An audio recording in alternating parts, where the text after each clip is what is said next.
Welcome to YM6 news.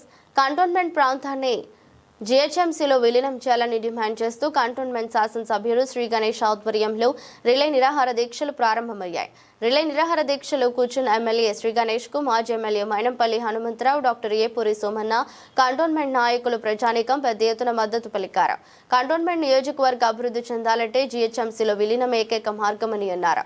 ఈ సందర్భంగా మాట్లాడుతూ విలీనం అయ్యే వరకు తమ పోరాటాన్ని ఆపమని, విలీనం చేసే వరకు ఉద్యమాన్ని ఉధృతం చేస్తామన్నారు. కంటోన్మెంట్ ప్రజల ప్రయోజనాలను దృష్టిలో ఉంచుకుని కేంద్ర ప్రభుత్వం ఇప్పటికైనా విలీన ప్రక్రియను ప్రారంభించాలని డిమాండ్ చేశారు. గత కొన్ని సంవత్సరాలుగా ఎన్నికలు నిర్వహించకుండా కేంద్ర ప్రభుత్వం ప్రజాస్వామ్యాన్ని కూని చేసే విధంగా వ్యవహరిస్తుందని ఆగ్రహం వ్యక్తం చేశారు.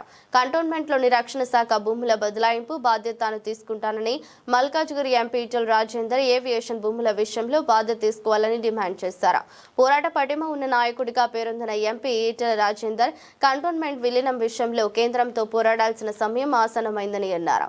కంటోన్మెంట్ ప్రాంతాన్ని జీహెచ్ఎంసీలో విలీనం చేసే వరకు వివిధ రూపాలలో తమ పోరాటాన్ని కొనసాగిస్తూనే ఉంటామని, భవిష్యత్తులో కార్యాచరణను మరింత ఉధృతం చేస్తామని హెచ్చరించారు. ఈ కార్యక్రమంలో కాంగ్రెస్ పార్టీ నాయకులు, ప్రజలు ఉన్నారు. ఈరోజు కంటోన్మెంట్ బోర్డుని స్టేట్ గవర్నమెంట్ లో ఉన్న కార్పొరేషన్ లో విలీనం చేయాలని డిమాండ్తో ఈరోజు నిరాహార దీక్ష స్టార్ట్ చేయడం జరుగుతుంది.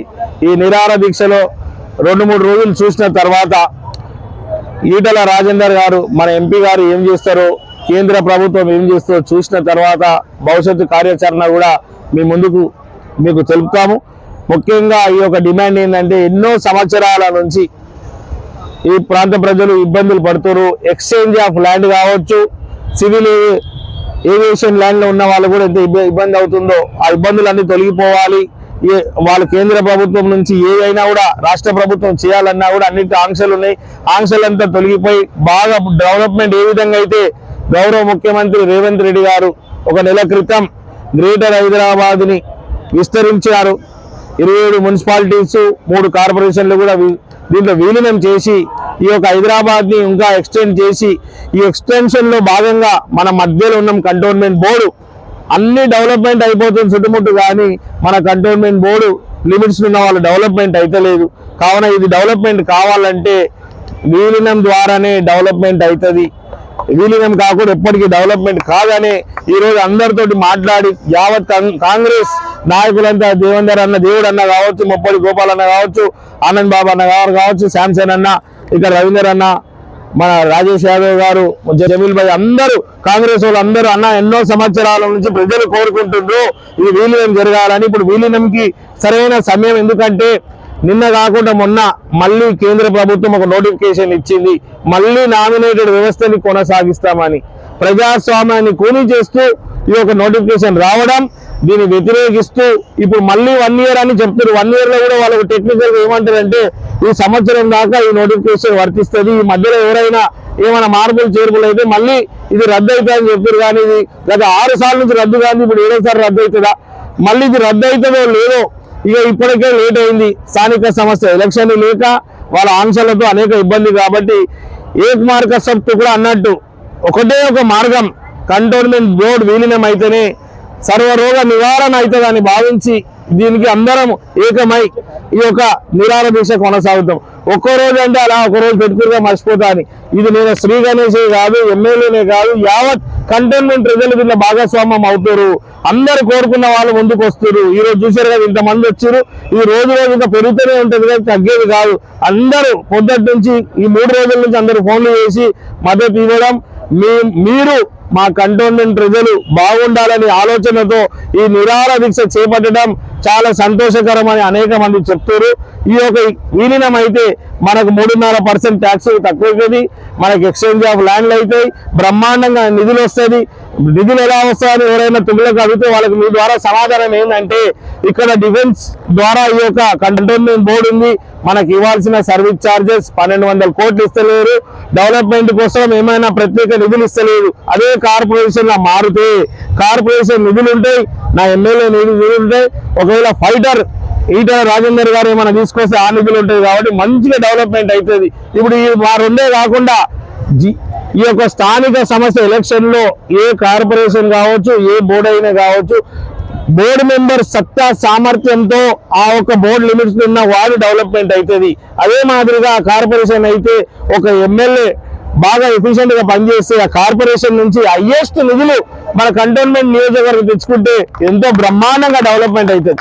ఇప్పుడు వాళ్ళు ఎవరో మనని వేరే దగ్గర తీసుకొని ఇస్తలేరు కాబట్టి ఈ మనకు డబ్బులు కావాలి, డెవలప్మెంట్ జరగాలంటే ఈ యొక్క కంటోన్మెంట్ బోర్డు విలీనం అయితేనే ఎన్నో సంవత్సరాల నుంచి ఉన్న అన్ని సమస్యలు పరిష్కారం అవుతాయి.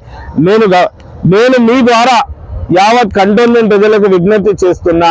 చుట్టుముట్టు కాన్స్టిట్యున్సీలో గ్రేవ్యార్డ్లు పార్కులు లాక్కున్నాయి, మంచి పార్కులు ఉన్నాయి, కాలనీ పార్కులు కావచ్చు, వేరే వేరే కాలనీ అసోసియేషన్ పార్కులు ఉన్నాయి. ఈ పార్కులతో పాటు మంచి మంచి కమ్యూనిటీ హాల్స్ ఉన్నాయి, మంచి మంచి గ్రౌండ్స్ ఉన్నాయి, మంచి రోడ్లు ఉన్నాయి, మంచి డ్రైనేజ్ వ్యవస్థ ఉంది, మంచి త్రాగునీళ్ళు పైప్ లైన్ల ద్వారా మనకు మంచి నీళ్లు సరఫరా అవుతుంది. ఇక్కడ అన్ని విషయంలో ఇబ్బంది. నేను ఎన్నో రోజుల నుంచి ఎమ్మెల్యే గారి నుంచి పోరాడితే ఇప్పటిదాకా అదే కొనసాగుతుంది. కాబట్టి ఇది ఇప్పటికీ అంతం కాకుంటే ఇప్పటికే ఎన్నో సంవత్సరాలు వెనుకబడ్డాం. అప్పుడు మనం అందరం అనుకున్నాం తెలంగాణ రాష్ట్రం ఏర్పడితే కంటోన్మెంట్ ప్రజలు కూడా బాగుపడతారని. కానీ కంటోన్మెంట్ ప్రజలు ఎక్కడ బాగుపడ్డారంటే ఆ బీఆర్ఎస్ పెద్దలే తప్పితే ఇక్కడ ఎవరికి మేలు కాలే. కాబట్టి ఇప్పుడు ఈ ఉద్యమం ముఖ్య ఉద్దేశం విలీనం కావాలి, మా కంటోన్మెంట్ కూడా డెవలప్మెంట్ లో భాగస్వామ్యం కావాలి. నేను ఈ యొక్క వేదిక ద్వారా ప్రమాణం చేస్తున్న డిఫెన్స్ ల్యాండ్స్ ఎక్స్చేంజ్ చేసే బాధ్యత శ్రీ గణేష్ తీసుకుంటున్నాడు. అదే మాదిరిగా స్టేట్ గవర్నమెంట్ నుంచి ఒక పక్క నేను డిఫెన్స్ ల్యాండ్ ఎక్స్చేంజ్ చేపిస్తా, గౌరవ ముఖ్యమంత్రి రేవంత్ రెడ్డి గారితో మాట్లాడి ఈటల రాజేందర్ గారిది కూడా సమానము కూడా బాధ్యతనే. కాబట్టి వారు కూడా ఏవియేషన్ ల్యాండ్ ని ఫ్రీ హోల్డ్ చేయాలి. ఈ అన్నానగర్ నుంచి రసూల్పుర ఇవన్నీ ఉన్న ఏరియాలంతా శ్రీలంక బస్తీ కావచ్చు, ఈ ఏరియాలన్నీ ఏవియేషన్ ల్యాండ్స్ కాబట్టి వారు కూడా చేయాలి. ఇవన్నీ చేస్తే ఈ సమస్యలన్నీ పరిష్కారం అవుతాయి. మనకు 3.5% ట్యాక్సులు మిగులుతాయి, నిధులు వస్తాయి, డెవలప్మెంట్ అవుతుంది, కార్పొరేషన్ ఎలక్షన్స్ వస్తుంది. మంచిగా పనిచేస్తే మళ్ళీ ఓట్లు వేస్తారని లీడర్లు కూడా మా అమ్మ, మా అక్కలకి, మా చెల్లెలకి, అన్నా తమ్ములకి ఏదైతే సమస్యలు ఉన్నాయో ఫోన్ చేసంగానే పలకరిస్తారు, ఫోన్ చేసంగానే పనిచేస్తారు. ఇప్పుడు ఎలక్షన్ లేదని ఇప్పుడు మా వేదిక మీద ఉన్నా కూడా కొంతమంది నిరాశకు గురై ఎలక్షన్ లేకుండా ఏం పని చేయాలి 8 సంవత్సరాలు ఒక ఆలోచన కూడా వస్తుంది. కాబట్టి ఇవి ఎలక్షన్ వ్యవస్థ రావాలంటే మాకు బోర్డు ఎలక్షన్ కాదు, కార్పొరేషన్ ఎలక్షన్ కావాలి. కార్పొరేషన్ ఎలక్షన్ రావాలంటే విలీనం కావాలి. ముఖ్యంగా ఈ యొక్క డిమాండ్ ఇంత మేము ఫాస్టెస్ట్ గా ఎందుకు చేస్తున్నామంటే ఇప్పుడు 3-4 నెలల్లో కార్పొరేషన్ ఎలక్షన్స్ వస్తున్నాయి గ్రేటర్ హైదరాబాద్ లో. అదే మాదిరిగా మన ఎలక్షన్లు కూడా దాంతో పాటు కావాలనేదే ఈ యొక్క దీక్షకు ముఖ్య కారణం.